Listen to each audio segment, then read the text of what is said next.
Chers téléspectateurs d'Africa 24, bienvenue, merci de nous rejoindre dans cette émission. Une émission qui reçoit aujourd'hui le président de la Ligue sénégalaise des droits de l'homme, Maître Assane Dioman Ndiaye, est notre invité.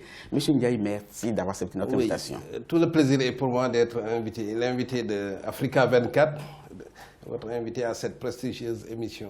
Alors, le plaisir est partagé. On va démarrer cette émission par un fait d'actualité parce que le directeur général de la Sénélec, la Société nationale de distribution d'électricité du Sénégal, vient d'être limogé. Est-ce qu'on peut dire à partir de là que le coup de gueule des consommateurs a payé? Oui, en partie, je crois. Je crois que le président n'avait pas d'autre choix que de limoger le directeur général de la Sénélec, qui manifestement n'arrive pas à assurer la continuité du service public de l'électricité et de plus en plus évidemment des prestations fusées. Et nous savons que depuis la gouvernance de Maître Wade, la question de l'énergie, de l'électricité est un point névralgique de la gouvernance au Sénégal. Et si bien que tout directeur général qui n'arrive pas à assurer cette continuité du service public est forcément sur un siège éjectable. Et donc c'était plus ou moins prévisible. Mais est-ce que ce n'est pas une erreur que l'on commet parce que la Sénélec distribue l'électricité et la Sénélec ne peut distribuer l'énergie qu'elle a dans sa possession, hein? Oui, je pense, mais sur le plan de la communication, on a toujours entendu M. Dieng dire qu'il y avait une surproduction. Lui-même se justifiait et clamait partout que la Sénélec avait la possibilité, avait une surcapacité d'ailleurs de satisfaire le marché national. Je pense qu'il doit s'en prendre à lui-même. Nous allons évoluer dans cette émission. On va aborder votre domaine de prédilection, les droits de l'homme. Alors qu'en est-il de la situation des droits de l'homme ici au Sénégal actuellement? On aurait pu penser que le printemps des droits de l'homme allait sonner au Sénégal. Malheureusement, ce n'est pas le cas. Qu'est-ce qui se passe concrètement? On sent une certaine frilosité et ce qui explique qu'on assiste à des restrictions qui n'auraient jamais dû avoir lieu. Mais vous parlez de quelles restrictions, de manière précise? Oui, je prendrai simplement l'exemple des interdictions de sortie du territoire.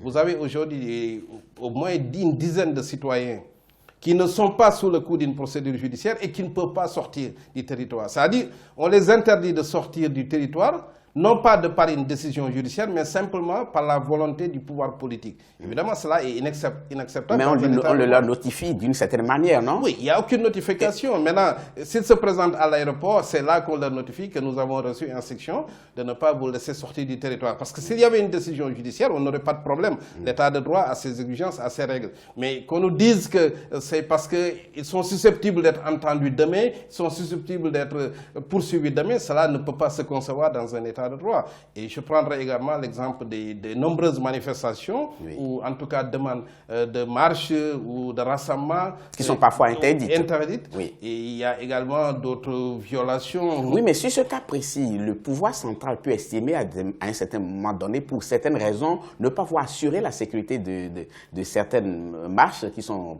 organisées, non? Oui, mais on a une constitution qui dit de façon claire que le droit à la marche, le droit à la manifestation, ces droits sont garantis par la Constitution. Donc on ne peut pas restreindre ces droits, ni même les annuler. Mais on n'a jamais dit que plus personne ne va marcher au Sénégal. Mais le problème, c'est qu'on ne peut pas interdire une marche. On ne peut pas dire à une personne, vous ne pouvez pas marcher. On peut discuter avec les personnes, voir les modalités et éventuellement proposer un report. On va évoluer encore dans cette émission et parler d'une affaire qui a beaucoup défrayé la chronique. C'est la condamnation du fils de l'ancien président Karim Wade pour enrichissement illicite. Comment est-ce que vous avez vécu cette situation? Nous avons dit que la procédure utilisée violait fondamentalement les droits des personnes qui sont poursuivies. Vous allez être plus précis. Oui, ça dit que la CREI est une juridiction... La Cour de répression de l'enrichissement illicite. La Cour de répression de l'enrichissement illicite est une juridiction d'exception qui aménage des règles de procédure spéciales attentatoires aux droits de la défense.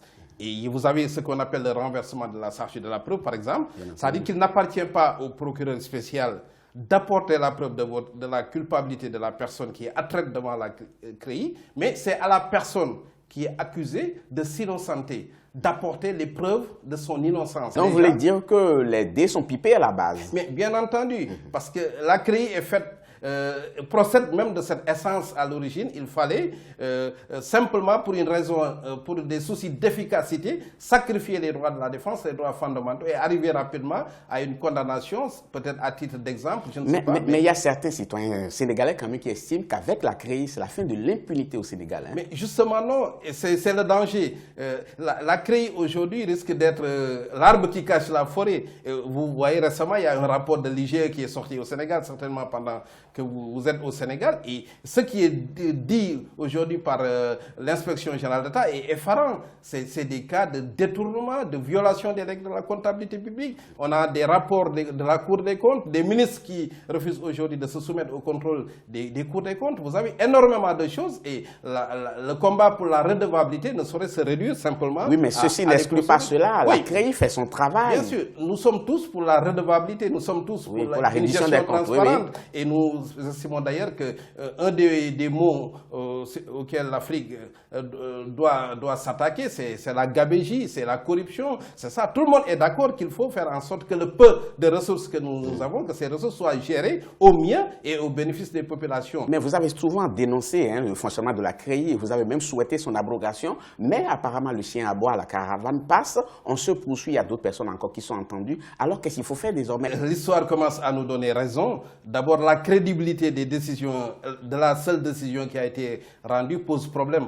Tout le monde s'interroge. Qui juge de la crédibilité? Oui, je pense que l'opinion publique. Moi, je parle... L'opinion publique, j'entends beaucoup de personnes quand même qui estiment que oui, c'est bien fait. Certaines personnes méritent quand même de répondre d'un certain nombre de faits. Hein. Je pense que le problème n'est pas de répondre ou de ne pas répondre. Je pense que toute personne qui a eu à gérer des deniers publics est susceptible de répondre de ses actes. Ça, on est d'accord. Mais la décision de justice n'est viable que si elle est crédible, que si elle... Mais qui juge de la crédibilité? Oui, c'est ce que je vous dis. Si vous écoutez aujourd'hui l'opinion publique à travers les émissions interactives, les débats publics, mais vous avez deux positions qui se dégagent. Oui, mais les décisions de justice n'ont jamais fait l'unanimité. Oui, mais tout le monde, en tout cas, de par mon expérience, de par l'expérience judiciaire, chaque fois qu'une personne est condamnée devant les juridictions de droit commun, on donne au moins un minimum de crédibilité à cette décision judiciaire, quitte à la partie condamnée d'user des voies de recours qui sont ouvertes. Certains estiment qu'ils sont instrumentalisés par le président Wade. Mais justement, vous en faites peut-être partie. Justement non, parce que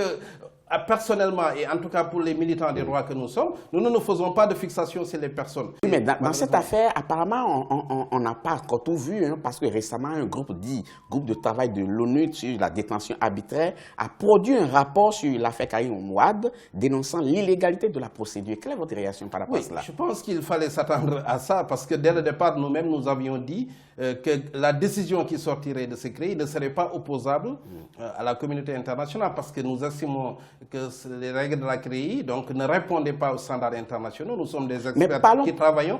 Et maintenant, c'est vrai que nous n'avions pas envisagé cette saisine du groupe de travail des Nations Unies. Oui, mais justement, parlons de ce groupe-là. Parlons de ce groupe-là. C'est quelle institution que personne ne connaissait qui subitement surgit? Oui, pourtant c'est un groupe qui a produit énormément d'avis et qui est très reconnu, très connu à travers le monde. Et aujourd'hui, d'ailleurs, on s'étonne qu'au Sénégal, qu'on a dans un processus de décriminalisation de ce groupe de travail. Oui, mais justement, l'État sénégalais estime que ce groupe n'est pas un organe de l'ONU. Oui, je pense que c'est un argument de circonstance qui a été avancé. Et aujourd'hui, je crois que le Sénégal commence à comprendre que commence à comprendre en quoi faisant? Oui, je pense qu'ils ont déjà produit, même tardivement ou a posteriori, un mémoire, d'après ce qu'a déclaré le porte-parole du gouvernement récemment. Ils ont saisi à nouveau ce groupe de travail. Je pense que c'était une erreur de vouloir considérer ce groupe de travail comme un groupe composé de personnes éparses qui n'appartiennent pas. Mais malheureusement, ce groupe n'a qu'un avis consultatif. Hein? Justement, c'est ça l'erreur aujourd'hui qui risque, en tout cas, que risque de commettre le Sénégal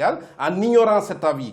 Parce qu'il faut savoir que c'est des avis obligatoires. Ce ne sont pas des avis exécutoires dans la mesure où vous ne pouvez pas venir dire au Sénégal exécuter. On va rester sur la même lancée en parlant de la communauté internationale. Vous avez été élu en novembre 2014 membre du comité disciplinaire de la Cour pénale internationale. Et justement, je voulais vous demander quel est le regard sur les critiques qui sont formulées par rapport à la Cour pénale internationale. Vous savez de quoi je parle, bien entendu, quand on dit que la Cour ne juge que des dirigeants africains.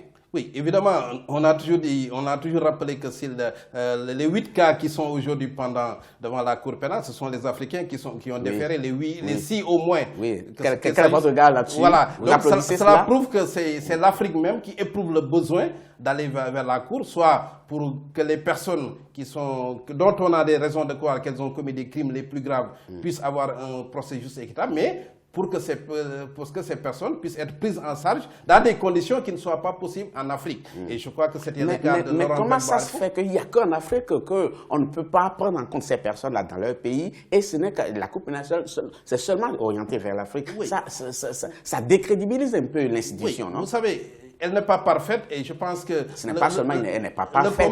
Je pense que le combat que nous menons depuis, c'est un combat de l'universalisation de la Cour. Il faut que la Cour soit plus universelle. Et aujourd'hui, vous avez la Palestine qui a saisi la Cour par rapport aux événements de Gaza. Vous aurez également d'autres faits qui ne... Mais il y a des affaires bien précises sur lesquelles on attend quand même la Cour pour qu'elle puisse faire quand même l'unanimité, non? Oui, c'est vrai. Le cas de la Côte d'Ivoire est un exemple. Oui, c'est vrai que la Cour en Côte d'Ivoire, on nous annonce d'autres poursuites qui seront déclenchées. Mais ça fait longtemps qu'on en annonce. On attend de voir, mais toujours est-il que, vous savez, elle est jeune, cette Cour. Oui. Elle est entrée en vigueur en 2002. Oui. Aujourd'hui, nous sommes peut-être à 13 ans d'expérience. Mais certes, oui, mais bien, c'est une bonne excuse, ça. Oui, parce que certains estiment que c'est des intellectuels comme vous qui apportez du crédit à cette Cour-là. Oui. Mais je pense qu'on ne fait pas souvent un raisonnement à contrario. S'il n'y avait pas cette Cour, que se serait-il passé en Afrique? Je pense que c'est des questions qu'on ne se pose pas. Et pour dire que la Cour, à l'instar de ce qui se passe au niveau national, constitue une sorte d'épée Damoclès qui est suspendue à la tête de chefs d'État ou de politique ou de chefs de guerre simplement mus par les intérêts personnels. Vous pensez que ça a vraiment un impact aujourd'hui? Oui, je pense. Quand on voit le nombre de nos dirigeants qui s'accrochent à leur portefeuille. Avec le président Béchir en Afrique du Sud, même si on n'a pas eu l'arrestation, prouve au moins que cette Cour fait peur. Merci beaucoup, Maître Assane Diomaye Ndiaye. Je rappelle à nos téléspectateurs que vous êtes le président de la Ligue sénégalaise des droits de l'homme. C'était un plaisir pour voilà, tout le plaisir est pour moi. Quant à vous, chers téléspectateurs, nous arrivons au thème de cette émission. Merci beaucoup de l'avoir suivi. Je vous laisse en compagnie d'un nouveau journal télévisé sur Africa 24. À très bientôt.